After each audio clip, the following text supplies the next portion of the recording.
Bang, ni DV35 bang. Betul bang? Oh, kali ni datang tak salah motor Betul bang, sebab saya minat motor ni. Minat. Okey.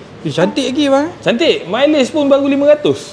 Mileage 500. 500. Owner lama kenapa bang? Dah buat beli. macam ni. Tengok dia buat windshield. Buat side mirror. Nampak. Crash bar. Spotlight. Rim.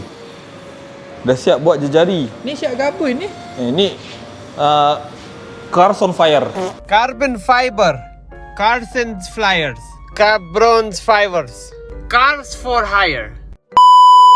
Exhaust siap. Naughty boy. Tapi tak naughty sebab pakai DB killer. Oh ya ke? Baru nak jaga exhaust budak jahat. Dia nampak macam jahat tapi dia sopan sebenarnya.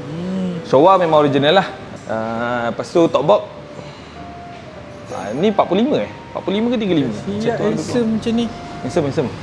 Dah siap ni rack MS. Ni siap ada ikan dalam akuarium. Ikan dalam akuarium.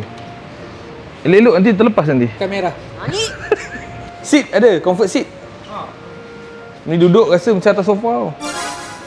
Ada backrest. Kalau duduk tak nak bangun ni bang. Ni kalau duduk tak nak bangun dah sampai, kalau duduk atas motor juga mau kena baling orang belakang ni. Boleh tidur bang kat sini? Boleh. Rasa nak tidur dekat dalam ni. Tidur dalam ni. Kalau ngantuk boleh tidur dalam. Wih, selesa. Kalau awak tu besar umur budak 7 bulan mungkin lah. Kaki boleh lunjur ni bang. Boleh. Kita buat dia boleh je. Untuk awak saya okey je. Cantik bang. Berapa harga ni bang? Dah jual bang?